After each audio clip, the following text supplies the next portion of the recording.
Hello विद्यार्थी मित्रांनो, कसे आहात? अभ्यास करत असताल. पण मागच्या वेळेस तुम्हाला मी जो मागच्या व्हिडिओमध्ये एक टॉपिक अपलोड केला होता आपण व्हिडिओमध्ये, that is the centripetal force. Rotational डायनॅमिक्समध्ये जो पहिला आपला first half of the chapter आहे तो सर्क्युलर मोशनशी रिलेटेड आहे. आणि सर्क्युलर मोशनमध्ये last time I told you that centripetal force is a responsible for circular motion. आता जर सेंट्रिपिटल फोर्स जर तुम्ही पाहिला असेल तर तुम्हाला कंपल्सरी हे आहेच का तुम्हाला सेंट्रिफ्युगल फोर्ससुद्धा पाहावं लागेल. That one line is very important. If centripetal force is responsible for circular motion, centrifugal force is maintain the circular motion. But one is responsible and another is maintain. So I think centripetal force जेवढा महत्त्वाचा आहे तेवढाच तुमचा centrifugal force सुद्धा महत्त्वाचा आहे. So today's topic is our centrifugal force. आता last time मी तुम्हाला सेंट्रिपिटलमध्ये सांगितलं होतं सिकिंग टुवर्ड्स द सेंटर, सेंटरकडं जाणारं. एक्झॅक्टली त्याच्या अपोजिट हा फोर्स आहे सेंट्रिफ्युगल फोर्स. सेंट्रिफ्युगल फोर्स 100% सेंटरशी काहीतरी रिलेशन आहे सर्कलच्या. एक नाव आहे त्याला. Centrifugal force is a direction of the centrifugal force is outward. पण महत्त्वाचं आहे centrifugal force is a fake force. पण ना फेक सुडो और याला एक दुसरं नाव आहे याला आणखी तिन्ही नाव सारखेच आहेत imaginary. You know that imaginary म्हणजे काल्पनिक. So your centrifugal force is a imaginary force. मराठीत आपण जर म्हटलं त्याला काल्पनिक आहे. आणि कोणतीही काल्पनिक गोष्टी आपण आपल्याला जर कोई गोष्ट इमॅजिन करायचं असेल तर तुम्हाला यू कॅन इमॅजिन असं असेल, तसं असेल, याचं रिलेशन त्याच्याशी तसं असेल, तो you can imagine this force. मग जर सेंट्रिफ्युगल फोर्स पाहायचा असेल, काही इमॅजिन करायचं असेल तर आपण त्या इमॅजिन करण्यासाठी आपण काही ऑब्झर्वर पाहूया. म्हणजे वी कॅन कन्सिडर काही ऑब्झर्वर आहेत का ते एक एक्सपेरिमेंट करतायत. म्हणजे दोन्ही ऑब्झर्वर एक एक्सपेरिमेंट करतायत आणि त्याच्यापैकी कोणत्या तरी एका ऑब्झर्वरला तो सेंट्रिफ्युगल फोर्सचं अस्तित्व कळत असेल म्हणजे there is an existence of centrifugal force. So आपण एक एक्झाम्पल घेऊ एक्झाम्पलमध्ये आपण एक जायंट व्हीलचं एक्झाम्पल घेऊ तुम्हाला माहीत असेल जायंट व्हील. आपण मराठी भाषेत त्याला पण जत्रा वगैरे असेल काही आपली ते राटपाळणे वगैरे येतात आहे का नाही ते जायंट व्हील आहे मोठं चाक असं असतं नाही चाकासारखं दिसतं तुम्हाला. हे जायंट व्हील आहे. या जायंट व्हीलमध्ये सपोज ए हा एक ऑब्झर्वर आहे, बी त्याच्या शेजारी बसलेला आहे आणि ए आणि बी ह्या त्या जायंट व्हीलमध्ये एका बॉक्समध्ये बसलेले आहेत so A is a observer. A हा ऑब्झर्वर बीकडं पाहत असेल. आणखी एक ऑब्झर्वर आहे त्यांचा जो एक मित्र आहे दॅट इज सी हा ऑब्झर्वर आहे. पण हा जो ऑब्झर्वर आहे it is in a non rotatory frame. A observer is in a rotatory frame. A observer कसा असेल रोटेटरी फ्रेममध्ये असेल. सी ऑब्झर्वर कसा असेल in a non rotatory frame. आता सीज पॉईंट ऑफ व्ह्यू जर पाहिलं आपण सी हा बीकडं पाहत असेल म्हणजे आपण सीज पॉईंट ऑफ व्ह्यू जर काही पॉईंट्स आपण क्लिअर केलेत तर सीच्या पॉईंट ऑफ व्ह्यूमध्ये बी त्याला कसा दिसेल. B is in a moving in a circle म्हणजे बीचं सर्क्युलर मोशन होत असेल. So if there is circular motion there is a centripetal force आणि centripetal force acting in a inward direction. तर बीवर कोणता फोर्स ॲक्ट आहे सीज पॉईंट ऑफ व्ह्यू कारण की बीचं सर्क्युलर मोशन होतं. पाहिलं असेल तुम्ही सर्क्युलर मोशन कारण की बी ज्यावेळेस मूव्ह होईल या पॉईंटला त्याची व्हिलॉसिटी वेगळी असेल, या पॉईंटला त्याची स्पीड जरी कॉन्स्टंट असेल तर direction continuously goes on changing. If there is a change in direction, change in velocity means change in acceleration. That acceleration is called as the centripetal acceleration directed towards the center. Then there is a force, centripetal force. हे आपण मागच्या वेळेस पाहिलं होतं so C's point of view B is in a बीचं कोणतं motion होत असेल सर्क्युलर मोशन होत असेल आणि बीवर कोणता फोर्स ॲक्ट आहे centripetal force. Okay. So here is the C's point of view आपण पाहिलं. नाव एज पॉईंट ऑफ व्ह्यू जर पाहिलं मुलांना आपण जर एज पॉईंट ऑफ व्ह्यू पाहिलं ए कसं आहे A is in a rotatory frame. तुम्ही ए कसं आहे A is in a rotatory frame कारण की both are in a same box. जर बी रोटेट होत असेल तर ए सुद्धा रोटेट होत असेल. आता ए हा बीकडं पाहतो. नाव मुलांनो इथं तुमचा सेंट्रिफ्युगल फोर्सचा कन्सेप्ट सुरू होतो पहा. कारण की इथून इमॅजिनेशन सुरू होतं. सीला इमॅजिन करायची काहीच गरज नव्हती, काही इमॅजिन करायचं त्याला सरळ सरळ दिसत होतं. बी सर्कलमध्ये फिरतो आणि त्याचं सर्क्युलर मोशन होतं आणि त्याच्यावर सेंट्रिपिटल फोर्स आहे. पण आता एला प्रश्न पडला आहे. एच्या मनात बरेच प्रश्न निर्माण झालेत पहा. ए बीकडं पाहतो.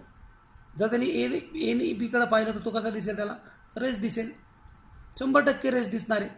कारण दोन्ही शेजारी आहेत. दोघांची पोझिशन तुम्हाला माहिती आहे पा. रेस्ट मोशन कन्सेप्ट तुम्हाला माहिती आहे पा. What is motion? There is change in position of an object. इथे बीची पोझिशनच बदलत नाही विथ रिस्पेक्ट टू सराउंडिंग. ते कसं दिसेल, एला बी कसं दिसेल, रेस दिसेल.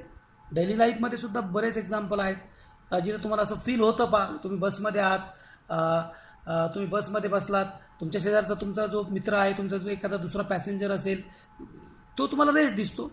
ॲक्च्युली तुम्ही रेस्ट आहात का नाही, कारण की जेवढा गाडीचा स्पीड आहे तेवढाच तुमचा स्पीड आहे. पण दोघांची पोझिशन बदलत नाही म्हणून दोघाला ते एकमेकाला ते रेस दिसतात. तसंच इथं होतं पा. पण एला प्रश्न पडला आहे, हा तर सर्क्युलर मोशनमध्ये फिरतोय, याचं सर्क्युलर मोशन होतं.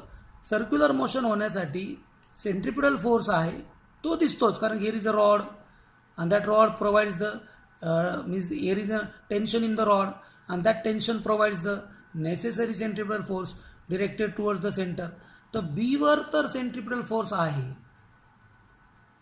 मग जर फोर्स असेल त्याची पोझिशन बदलायला पाहिजे. जर पोझिशन बदलायची असेल तर फोर्स लागेल. मग हा फोर्स गेला कुठं, हा सेंट्रिपिटल फोर्स गेला कुठं? मग बी काही गोष्टी इमॅजिन करायला लागतो आणि तो इमॅजिन करायला असा लागतो पा का दुसरा एक इमॅजिनरी फोर्स या बीवर ॲक्ट होत असेल इथं 100%. या बीवर ऑन द बीवर पा एक फोर्स इमॅजिन होत असेल पा. एक फोर्स इमॅजिनरी फोर्स ॲक्ट होत असेल आणि that directed in a outward direction. आता जर याचं मॅग्नेट्यूड जर जादा असेल तर हा बी बाहेर जाईल, याचं कमी असेल तर बी आत जाईल. पण असं काहीच होत नाही. बी रेस्ट आहे. बी जर रेस्ट असेल तर what about the total net force on act on B is 0. So what about the magnitude of centrifugal force is a same as a centripetal force. हे जर 10 न्यूटन असेल तर हे सुद्धा 100% 10 न्यूटन असेल पहा. So this is the concept of centrifugal force. इथं हा सेंट्रिफ्युगल फोर्सचा कन्सेप्ट आला पहा. मग सेंट्रिफ्युगल फोर्स कसा असेल? It is exactly opposite to the centripetal force.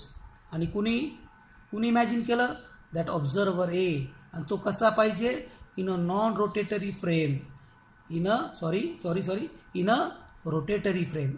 Observer A कसा पाहिजे? Observer A is in a rotatory फ्रेममध्ये पाहिजे. तुम्ही whenever you can study the concept of centrifugal force, तुम्हाला you can consider, you can imagine some frame of reference with that rest frame और with the rotatory frame.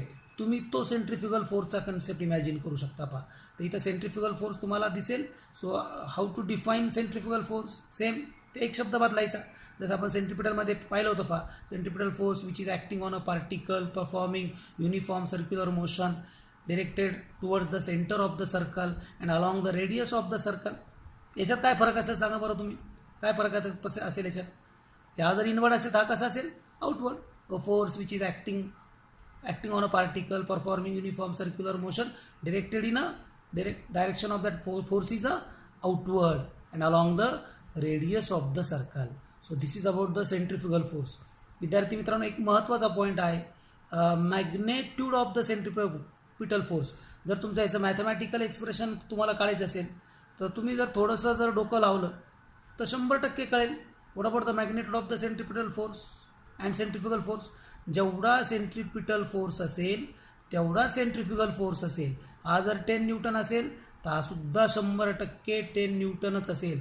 फक्त outward असेल आणि हा inward असेल. सो आपण सेंट्रिपिटलचं एक्सप्रेशन पाहिलेलं आहे पहा, mv²/r. याचं सुद्धा एक्सप्रेशन काय असेल विद्यार्थी मित्रांनो? Same mv²/r. mv² काय असेल? r. सेम mv²/r असेल. आणखी जर अदर फॉर्म्स पाहिले आपण mr⍵² और mv⍵. आता जर वेक्टर फॉर्म जर पाहिला तर वेक्टर फॉर्ममध्ये फरक आहे. वेक्टर फॉर्ममध्ये फरक आहे. सेंट्रिपिटल फोर्स आणि radius vector both are in opposite direction. Radius vector directed outward, this is radius vector directed outward, and centripetal force directed inward. So both are in a opposite direction, so that's why there is minus sign. So centripetal force is equal to mv square upon r square into r0 cap. This is the unit vector and that gives the direction of that centripetal force. आता तुम्ही सांगा बरं मला centrifugal force कसा असेल. Centrifugal फोर्सचं magnitude आणि direction minus sign येणार नाही कारण both are in a same direction. तर M V square upon R, M V square upon R, M V square upon R, M V square upon काय येईल R into r0 cap. So this is about the centripetal force and centrifugal force. आता काही points जर पाहिले, centripetal force is responsible, centrifugal force is a maintain. Centrifugal force काय करेल, maintain करेल. It's a fake, it's a imaginary force. Expression is M V square upon R और M R omega square, vector form M V square upon R, minus sign त्याच्यामध्ये येणार नाही. नाव एक महत्त्वाचा board question याच्यावर विचारतात पहा, what is the difference between centripetal force and centrifugal force.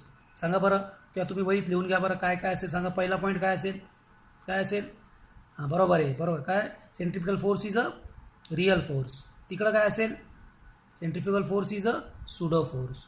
नंतर direction of the centripetal directed towards the centre, तिकडं डायरेक्शन आउटवर्ड डायरेक्शन, बरोबर नाही पहा. It is responsible for circular motion, it maintain circular motion. Then examples of the centripetal. सेंट्रिफ्युगलचे example सांगा बरं काय असेल. खूप आहे पहा, घरी तुम्ही पाय वॉशिंग मशीन्समध्ये कन्सेप्ट ऑफ सेंट्रिफ्युगल आहे. किंवा पहा तुम्हाला माहीत असेल पहा, तुम्ही घरीसुद्धा पहा करू शकता. पहा तुम्ही ग्लासमध्ये पाणी घेतलं पहा आणि त्याला जसं गोल गोल एखादा पेन वगैरे घेतला आणि असं जोर जोर जोरात जोरात फिरवलं, एक भवरा तयार होतो पहा. तिथंसुद्धा तुम्हाला कन्सेप्ट ऑफ सेंट्रिफ्युगल दिसेल. किंवा तुम्ही एखादी डिश घेतली, त्याला असं रोटेट केलं, त्याच्यामध्ये एखादी मार्बल घेतली आणि तुम्ही जशी ती डिश उचलली तसंच तो मार्बल बाहेर तशी जोरात निघते.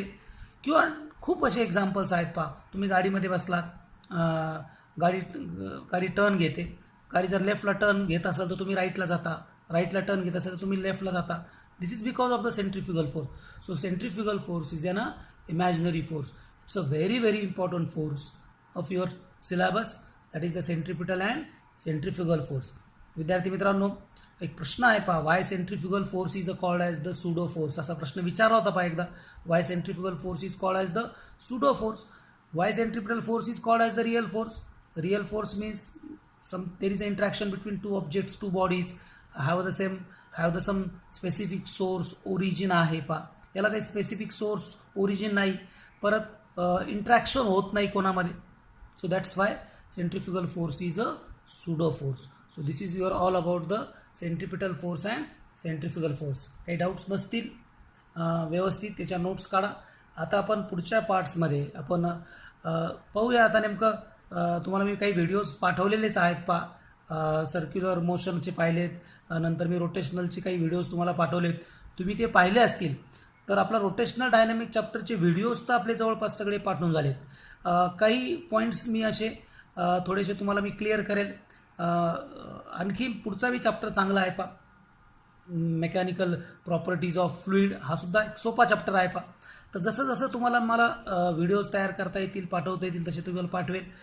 तुमच्या काही अडचणी असतील तर तुम्ही मला मेसेज करा, कॉल करा आणि जास्तीत जास्त सुट्टीच्या काळात अभ्यास करा. आमच्या संस्था चालकांनी आणि आमच्या प्राचार्यांनी तुम्हाला वेगवेगळ्या सूचना दिलेल्याच आहेत पहा. घरी राहा, सुरक्षित राहा, स्वतःची काळजी घ्या, अभ्यास करा. मुलांनो, पर्याय नाही आपल्याला, सध्या काही पर्याय नाही. आपण असेच काहीतरी सोर्सच्या माध्यमातून अभ्यास करणार आहोत. आपण ॲडजस्ट व्हायचं, जे आपल्याला इझिली अवेलेबल सोर्स आहेत त्या सोर्सच्या मदतीने अभ्यास करूया. घरी राहा, सुरक्षित राहा, सगळ्यांची काळजी घ्या. थँक्यू.